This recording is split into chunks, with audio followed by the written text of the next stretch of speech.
Fantastic. All right. Okay, well, first of all, thank you all for coming to the very first webinar from StackAI. We thought about doing this kind of series so that, like we get to answer most of your questions so that we have like a more of a discussion and also showcasing like all the features that we are releasing almost on a daily basis at this point. So expect to have more coming soon. And yeah, the way to organize this, I thought it was like the best way would be to go through maybe a 5-minute introduction of the founders and team. Then we'll do like 30 minutes, maybe less, for use cases. Pablo will be presenting 2 of those, Bernardo the other one. And then where the fun begins is, I guess, in the question and answering, where you'll have like the chance to ask as many questions as you want. By the way, feel free to also ask questions in between the use cases, so that we keep everything in mind when you ask the question. And I think after that, well, we will also record it, send it to you guys, and then feel free to also suggest like improvements and other ways we could do that. And we will hopefully do this on a recurring basis, perhaps every 2 weeks. So happy to have you all here. And yeah, let's get started. Perhaps Bernardo can start with the intro. Yes, absolutely. So welcome to today's session. So today we're going to be going through a few of the latest features we have built over StackAI that can give you a quick overview of how we visualize the future of this platform in terms of enabling more usability for interacting with structured data, deploying it as a part of an end-to-end application, and moreover from there, how you can take all of this together and build fun projects to production-ready products.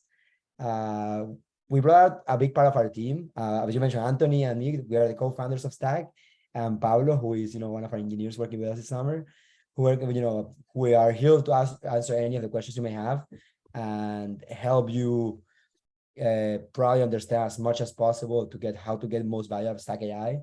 So we are excited to have you all here. And for the purpose of this presentation, we have prepared a couple of use cases that we'd like to go over. Essentially exploring some of their latest features of StackAI on multimodality, interacting with the structured data, and how to export data from StackAI into more data applications. This session is going to be recorded, so we're going to share this later on the Discord channel to other users over there. So we're going to be helping you from there. So without further ado, I'm going to pass it on so we can get started with the first use case. Perfect. Thank you, Bernardo. So as we were mentioning at the beginning, the first use case, we called it Siri that works. Okay, so we're gonna be using the Whisper and also the DeepRAM models. Okay, those models allow to generate text from an audio. Okay, so that's what we're gonna do first. Then we're gonna pass this text generated by this model to an LLM. Okay, to process it, to understand it, and then to answer. And finally, we're gonna convert this text into an audio back. Okay, so the idea is to sort of like build a Siri or an Alexa, in just a couple of minutes. Okay, once we do this, I'm gonna show you how to export a chatbot. Okay, this is something that we've been asked a lot. So once you build a workflow, how can you embed the chatbot in your web page? Okay, so for that, we're gonna use Foursquare and Wix, which I don't know if you know, they are website providers. I'm gonna show you how you can embed the chatbot very easily.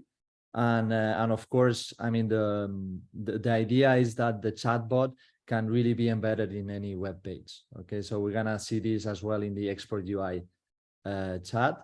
And then finally, I mean, the CSV analyzer. Okay, so using a CSV as an input and also using an LLM to really ask any question over this data. Okay, so with no further ado, I'm gonna share my screen and we're gonna go through Siri that works. Okay, let me know if you see the StackAI dashboard with the project. I guess yes. Yep. Perfect. So let's start really from scratch. Okay, I'm gonna go to my folder. Okay, Pablo. I'm gonna create a new project. what you see is the two very basic nodes, okay, the input and the output. I hope you are familiarized with it so far. I'm gonna drag and drop an LLM first.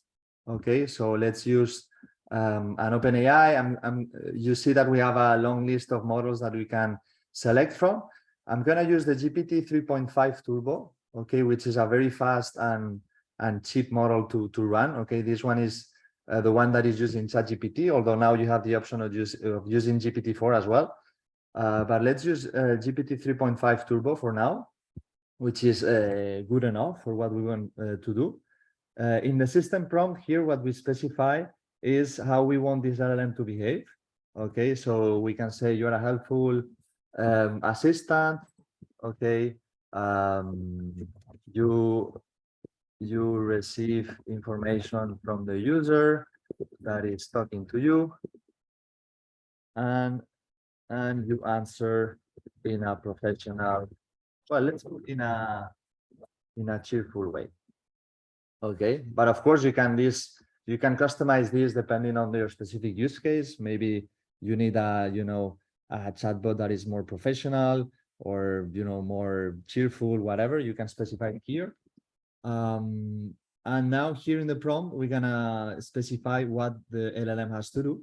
Okay, so first let's connect this. Okay, I'm gonna connect the the whisper model later on, but let's do a first try. So hello, and here we say you answer in /0. Okay, you see that this is highlighted now in blue, which means that we are using the right input for this LLM. And now let's just run it. Okay, it's answering. So hello, how can I assist you today?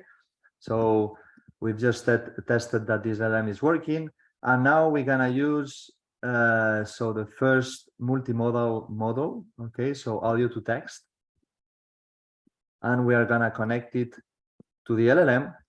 Now you can see here in the bottom part of this node that we have two inputs. So we have the in/0, which is coming from a text, and this audio to text /0 that is coming from right now the whisper model. Okay, let's change this, put audio to text 0. Okay, so now it's going to take information only from this node. Let's remove this one. And let's record something. So we have well, before doing that, just to show you that you have the option here to use another audio to text model, which is called DeepGram. Let's use Whisper, which is from OpenAI first. You can actually copy paste here an URL, okay, of an audio that you have stored somewhere. But for the use case that we're gonna do today, which is trying to build a Siri, let's record an audio. Okay, so I'm gonna record it. You click here. Hello, my name is Pablo. How are you doing? Okay, so we see here an audio that has been recorded. Let me play it. Hello, my name is Pablo. How are you doing? Okay, so you see actually it's my voice and is the things that I've just said. Okay, so this text now, let's put an intermediate output to see how this model is doing the transcription. Okay, so a good way to see or to debug your workflows is to include those output nodes. Wherever you transform some data, it's always useful to have an output node to see what's the result. Okay, and now let's run it.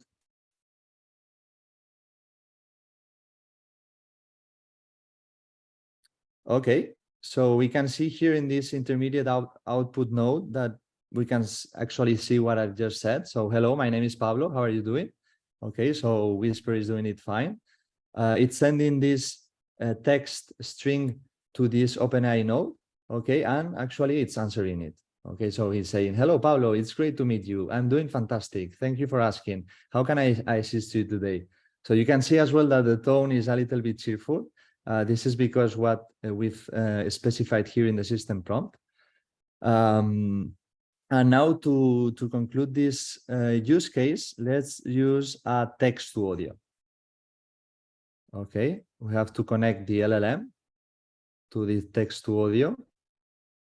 Okay, right now we only have 11 labs. Okay, but this one is a really good model to do text to audio conversions. And here you can see that we can select the type of voice. Okay, so those are predefined voices from 11 labs. Of course, you can connect this to your own 11 labs API and use the voices that you have in your account. Okay, but those are the ones that we have for 11 labs. And now let's run it.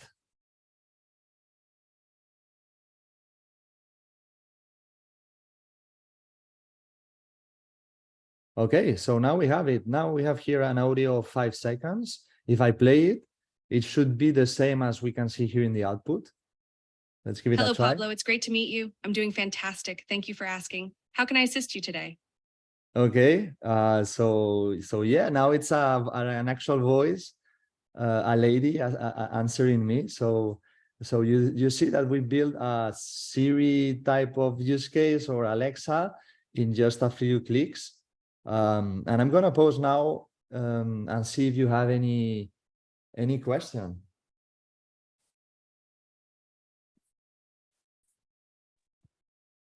No? Just one quick question. What Yeah. model of Whisper is that using? So it's using the base one, which I think it's the small model of Whisper. I know there's different options. Right now we are using the standard one. And one of the features we want to implement is to be able to select, the specific one. Well, one question, with the Whisper model, is it possible to say in which language you want to talk, or does it only automatically detect it? So right now, as we have it configured, it automatically detects your language. So actually I can say it in Spanish. Let me try it. Hola, mi nombre es Pablo. ¿Cómo estás? Although the rest is in English, so I don't know what will happen there, no? Hola, Yeah. mi nombre es Pablo. ¿Cómo estás? Well, let's see. Let's try what it does. Yeah. The reason I'm asking is because I tested with Whisper a lot, and some of the times it recognized my native language, which is Dutch, as German. So that's why it would be useful.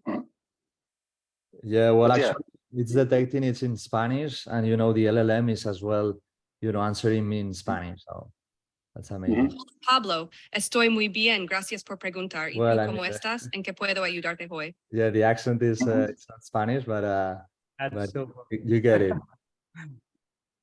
It's really powerful, this Whisper model. That's very cool. Any other question?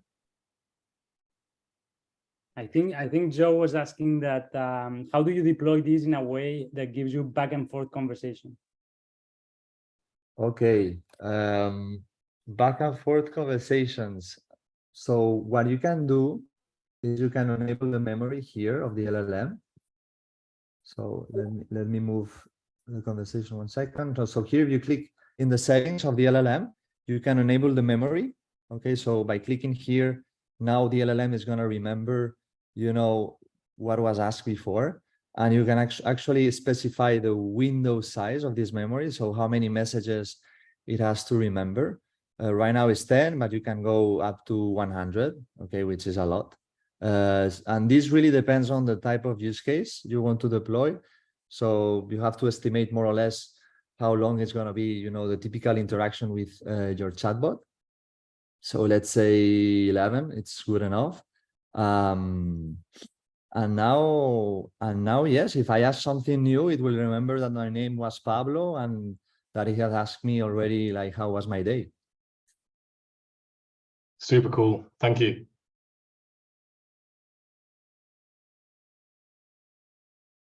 Okay, so now if there's no more questions, I propose we move I to... have a question, please. Yeah, go ahead.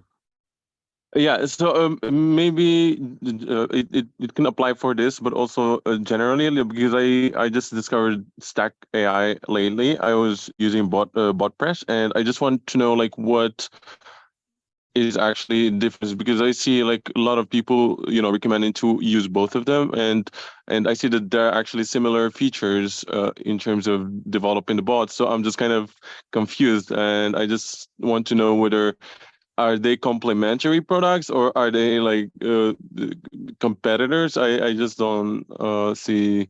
I just want to understand. Yeah, appreciate that. Yeah, of course. Maybe I can answer that one. Yeah, Yes, go ahead. we've seen an influx of people using like BotPress in combination with StackAI. I would say that at this point, it's very much like a complementary product, one with the other. I believe BotPress has mostly the strategy to do a chatbot like in a traditional way, right? Without necessarily using large language models, although I think they're going to change that. And in our case, we also want to support like end-to-end chatbots, but it's a lot more versatile and horizontal. Our tool at the end of the day, you can build not only chatbots, but a variety of other things, right? Like you can do like search engines, internal tools. You can do just like pipelines that is for sentiment analysis, content generation. I think it's a little bit like different philosophies at the end of the day, but technically you can do chatbots with both of them. Hopefully Got it. Understood.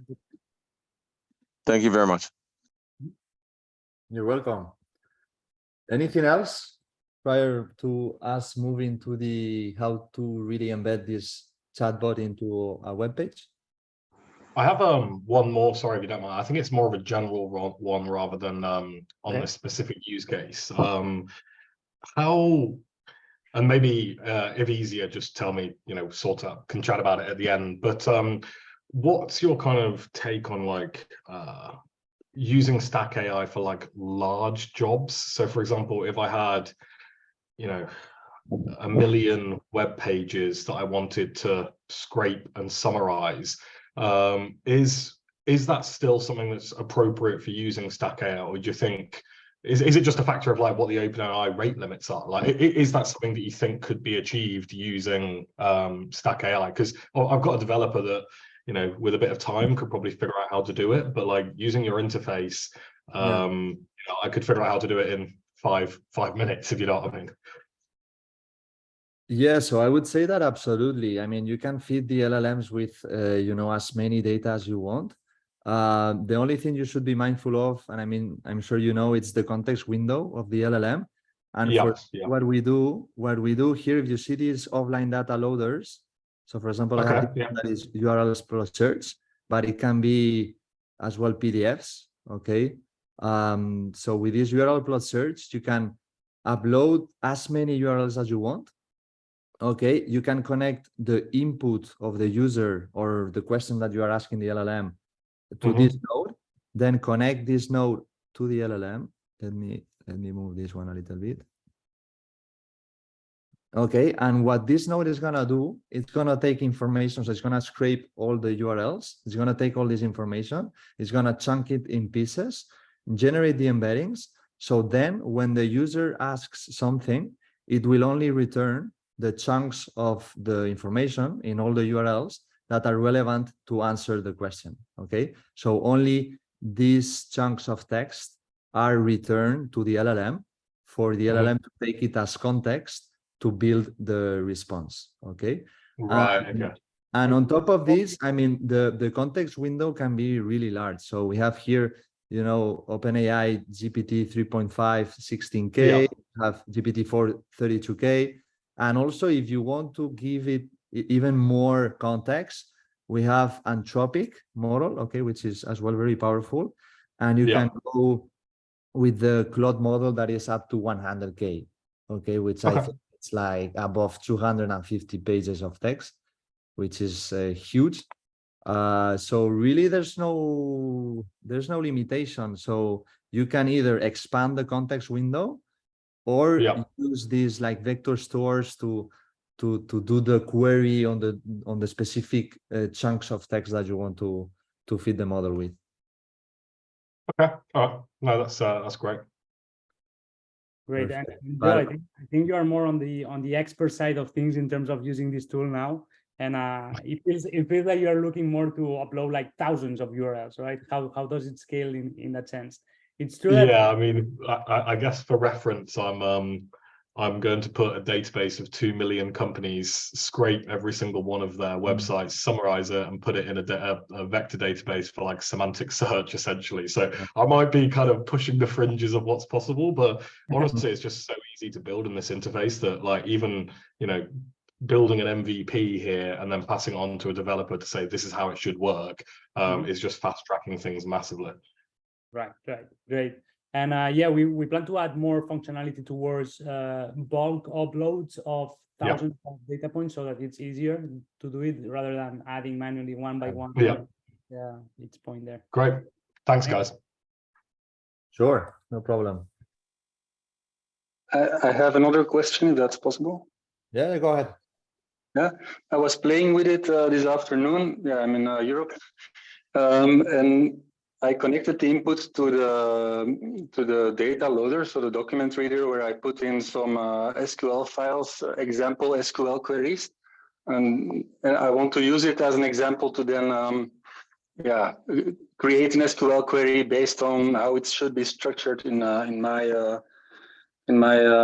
database. But it worked better when I put a separate prompt in it, connecting it to the data loader that need to tell like, give me the data in this type of format back. Is that usual that you would do that, or does it always interpret like the input of your question in such a way that it gives you the correct information back at the end? Or like I can't see like what is it sending to my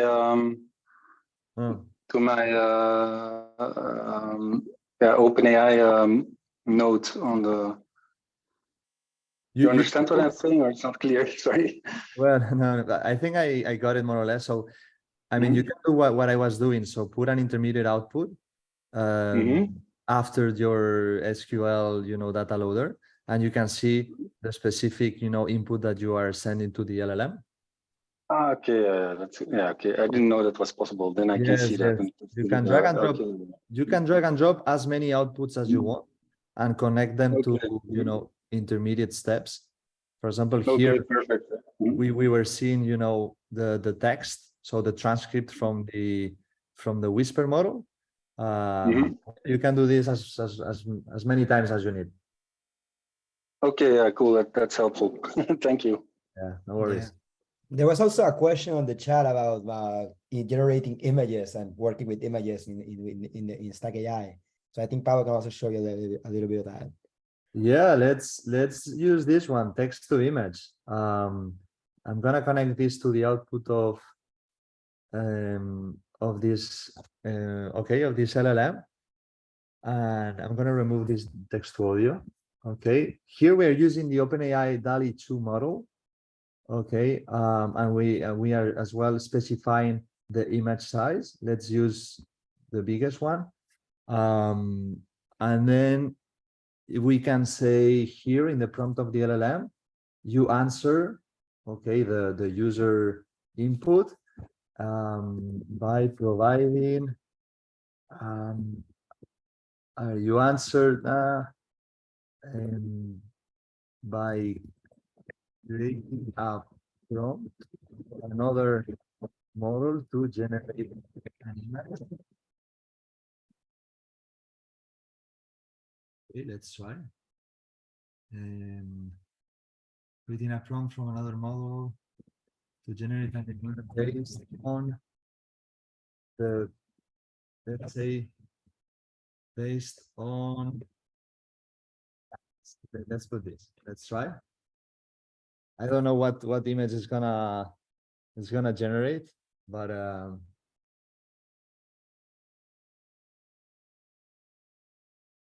okay, it's actually, answering the user that is gonna generate an image.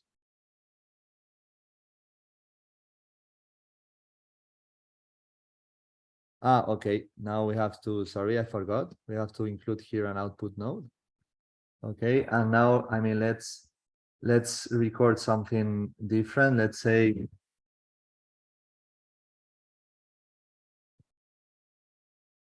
image of a dog in a mountain. Okay. And now answer by creating a prompt. Okay, that's fine.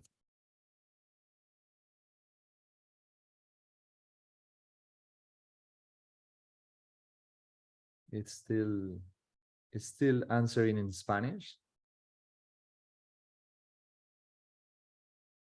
It's because you have memory in the LM, but Okay, got it.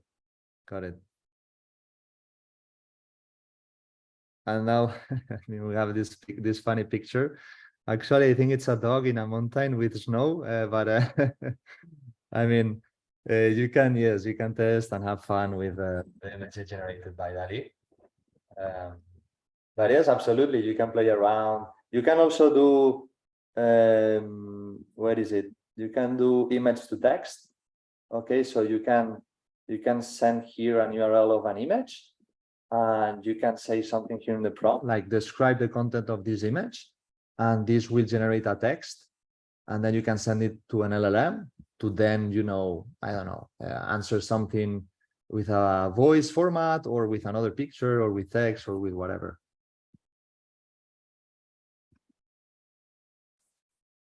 But good question.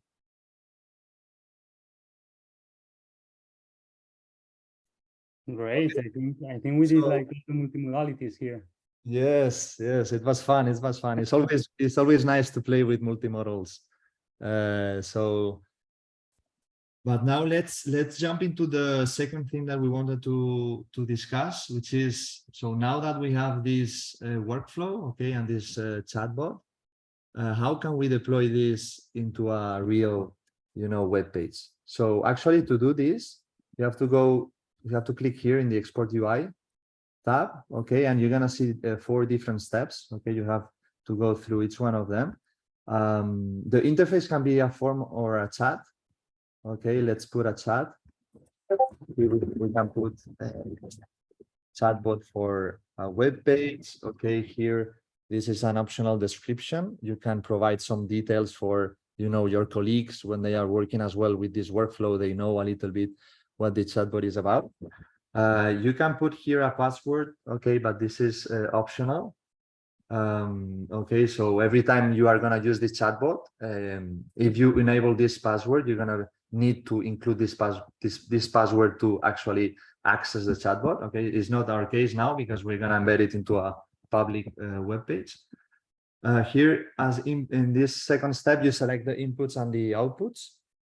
Okay, right now we only have one input and we only have one output, but it could be the case that you have different inputs, for example, a voice, an image, whatever, and then outputs as well. If you have intermediate outputs, as I was showing before, you could have here a list of different outputs. Here, what you select is, so who's going to be, which input is going to be sending the information through the chatbot interface, and what output do you want to see in the chatbot interface. Okay, so this is really important indeed. Let's select input output. Here in the style, you can see here a preview or how the chatbot is going to be displayed. You can actually change the icon. Okay, right now we have here the StackAI icon. You can put a URL with your own icon. You can select as well the color. Let's use indigo.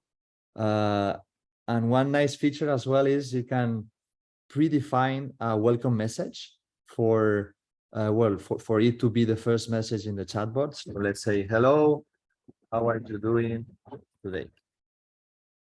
Okay, and finally, you can specify as well an error message in case, there's some, overload of the chatbot or whatsoever.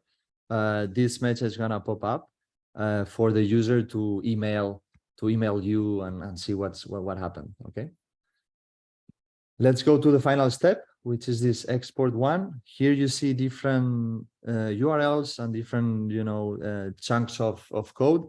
This first one, internal user URL, if I click here, you're gonna see this nice user interface, which is only the chatbot. Okay, you can share this with your colleagues to do some debugging, some testing of the workflow. Okay, you can interact with it. I am good. How are you? Okay, you can do this, and you know the LLM is gonna answer you, hopefully. Taking some time.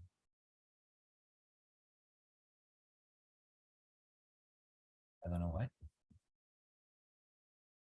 Okay, this is because, okay, we changed everything. So here I should change this. And you see that, so this was highlighted in red, and it's because we changed the input. So now for it to run it smoothly.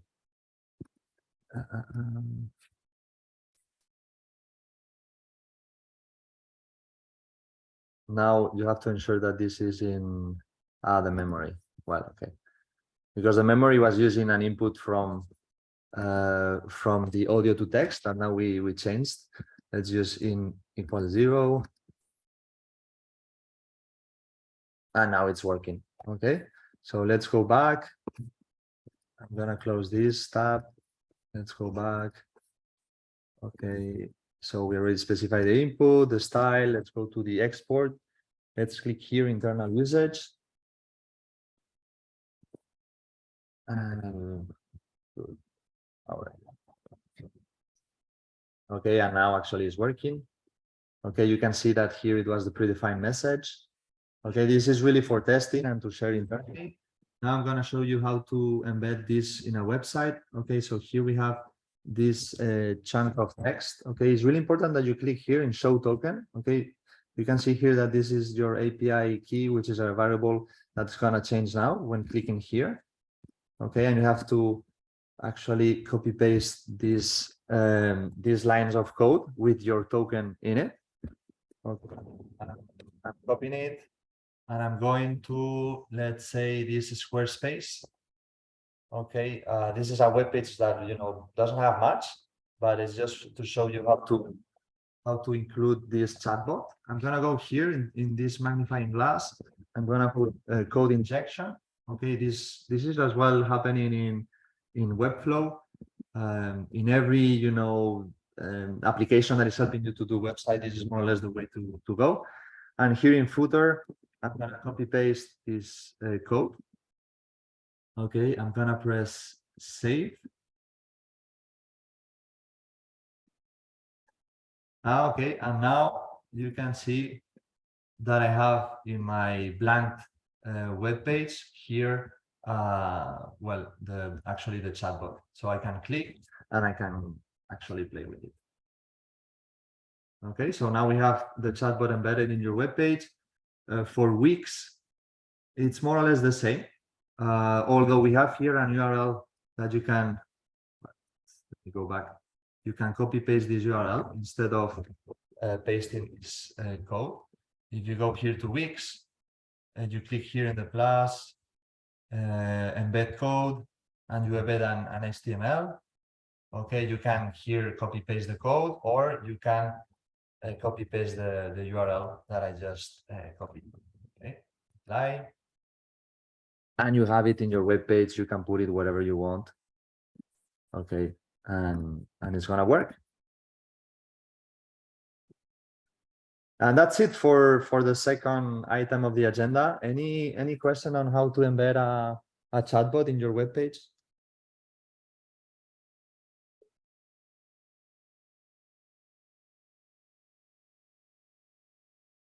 Okay, happy to answer offline any question you have. Now I propose to be mindful of the time to jump into the CSV analyzer. So Bernardo, do you want to go ahead? Yeah, absolutely. Let's go. So let me share my screen, and we're going to, this is actually a new experimental feature we just released, and we're giving access to everybody in the community to try, which gives you the ability to then expand your LLM to interact with data beyond just using text analysis, but rather using data analysis through code using Python. in a way that can scale across different types of data and documents, and which we expect to continuously be improving over the next few years. So what are we going to do today is I'm going to build a small example of how to use the table analyzer. And if we have enough time, some other of our plugins to enable your LLM to analyze a CSV or an Excel sheet, then potentially do some operations with it and extract some data that can aid it. The key components to building this workflow will be a large language model. In this case, I'm going to use an OpenAI model, specifically GPT-4, GPT-4 June 13, which is the best model for interacting with plugins and tools. And I'm going to be using a plugin for the table analyzer in here, which allows you to interact with a table, with a tabular document. The workflow is going to be very simple. There's going to be a user message. The user message then goes to the LLM. The LLM responds and goes to the output. And the LLM is connected to this table analyzer to generate responses. When I come to define the prompt of our LLM, I'm just going to tell you, you're a helpful analysis system. You analyze data frames given by the user. And for its main prompt, I'm just going to use the user message. Again, typing on curly braces, the value of the input we are using in 0, which then will turn in blue. And I prepared an examples CSV for this test, which is basically some random expenses for like a budgeting or a financial analysis. And this will give you an idea of some of the main features you can have. So to get started, let me say the easy hello or so. And let me enable memory. In this LLM, we probably wanted to keep track of what we're doing in the conversation such that it can refactor operations and review data. We just need to go to the settings of the LLM, and in it, click on memory. So we can enable memory for the conversation, tracking the value of the input in 0. And with that, we are good to go. We can just do the usual hello, and the LLM will get started. Hello, and it will respond. Hello, how can I have your financial data? So yeah, let's ask it to get started. What CSV did I give it? Now that it has this plugin, the LLM is able to access that document, write Python code, and use a code interpreter to analyze that CSV on the fly. So let me ask it, what is the table I gave you about? Let me zoom in a little bit so you can have a good view of this chat. I didn't receive a table, the data frame. It's the CSV. Can you describe the shape? When I made a typo, the typos. I see it's unloading. If we look at the formatted data, we can look at the fact that here it's going to add an additional input prompt explaining how to use this tool, explaining that there's a table you can use, has 41 rows, 8 columns. It has all these values, and you can analyze it with Python. Now that I have all this set up, I can open settings again, clear my memory, and let's have it interact with this table.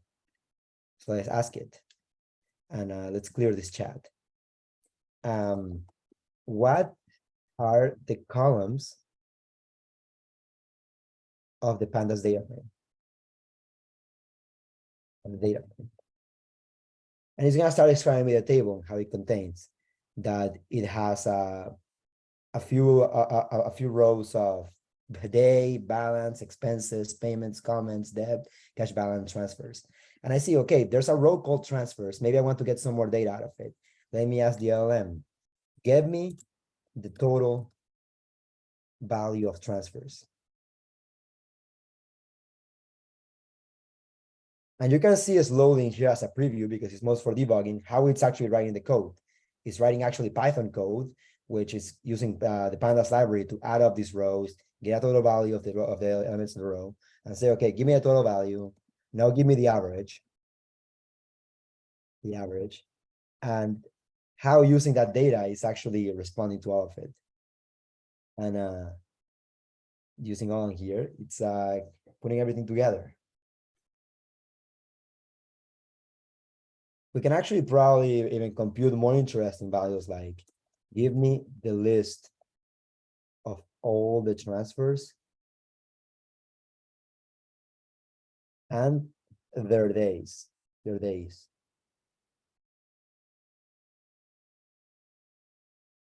And again, this is going to write Python code to analyze this table and give me a result around it. And once executed, it's just going to give me a list that I can use. Now, This list probably is going to need to be a little bit per process. We can actually tell it, reformat this list to not include nans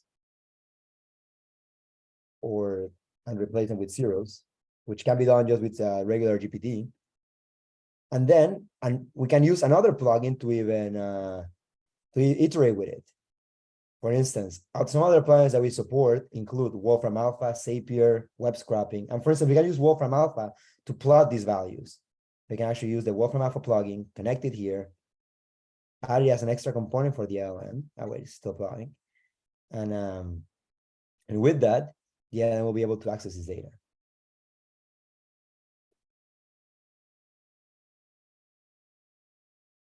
Oh, there you go, it's still generating.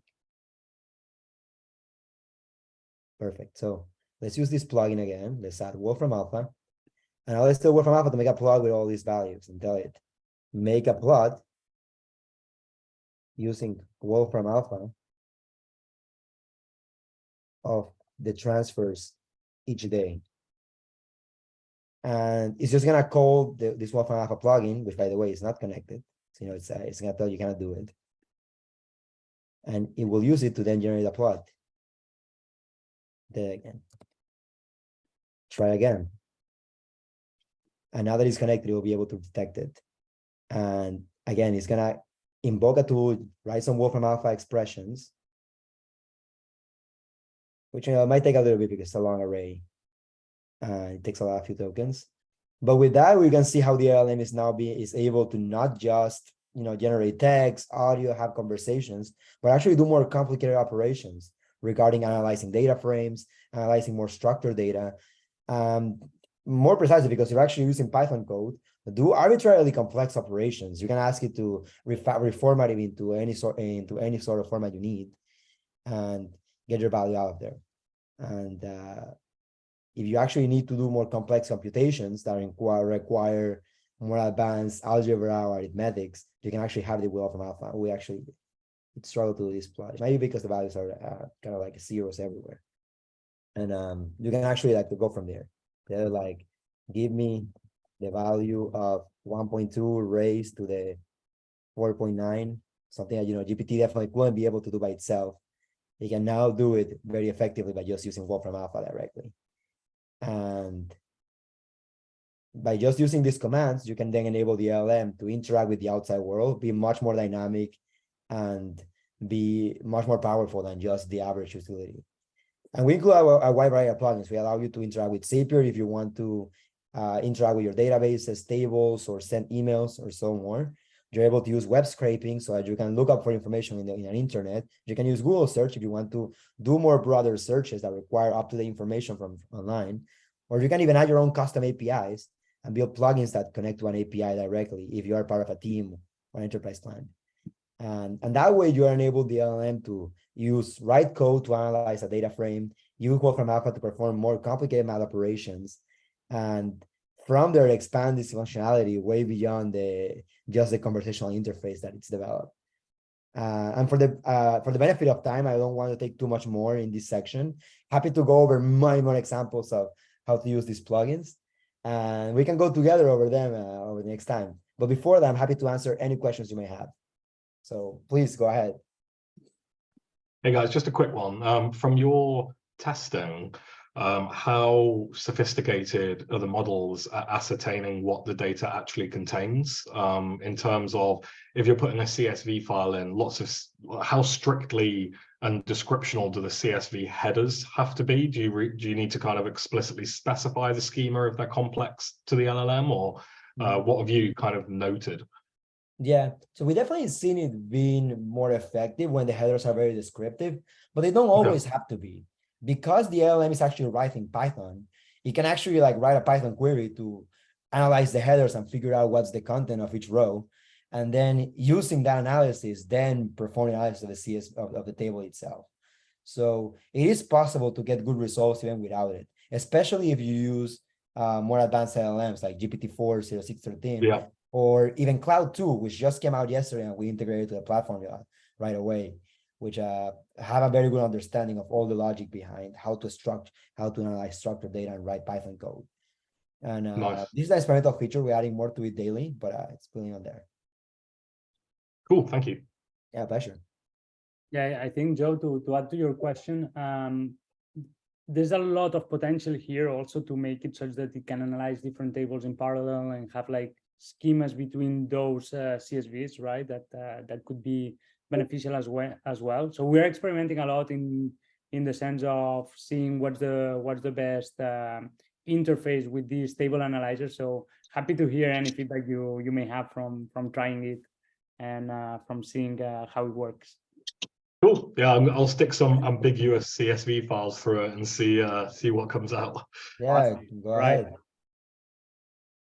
Guys, could you speak a little bit to the security surrounding using our databases for this type of stuff? I believe you have some agreements where they're not training off of our information, but can you cover that for a minute?